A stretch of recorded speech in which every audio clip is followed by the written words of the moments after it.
Vllaznia e futsalës po korr suksese nga java në javë dhe pretendimet e kuqebluve duket se janë shumë të mëdha për këtë sezon.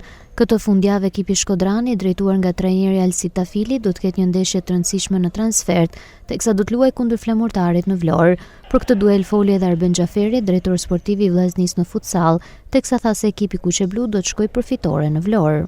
Është ndeshja e parë e fazë 2. Në ndeshjen e parë në Shkodër e kena humbur 5-3. Është një ndeshje si të tjerat, sepse ne i vlerësojmë të gjitha ndeshjet, si ato që janë në klasifikim mas vllaznisë, si ato që janë sipër vllaznisë, këtë as Flamurtari që është vendin e parë.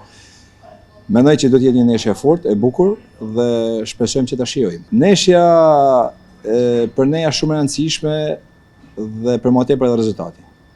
Por un kam qejf që më alon gjithçka fush, ne po përgatisim, kena filluar seanca stërvitore këtë javë për përgatitjen e kësaj ndeshje.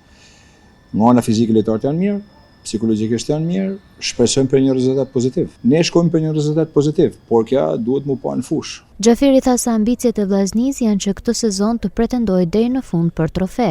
Ne jena këtu dhe ambicjet tona nuk janë minimaliste, janë maksimaliste, por nuk mundem me thonë që a fitojmë as fitojmë. Ne do të mundona që me kanë minimalisht deri në finale. Atëherë pastaj shohim se si shkon. Ka edhe diçka tjetër nga ana profesionale që ekipi pjesëmarr fitues shkon në Champions League dhe shpresojmë pse jo të kënohet hymni i Champions League-ut edhe për vllazninë në futsal. Pas përfundimit të fazës së parë të kampionatit, vllaznia me 9 pikë të grumbulluara rënditet në vendin e dytë me 3 fitore dhe 1 humbje, teksa përpara saj ndodhet vetëm Flamurtari që ka 12 pikë dhe që kryeson rënditjen.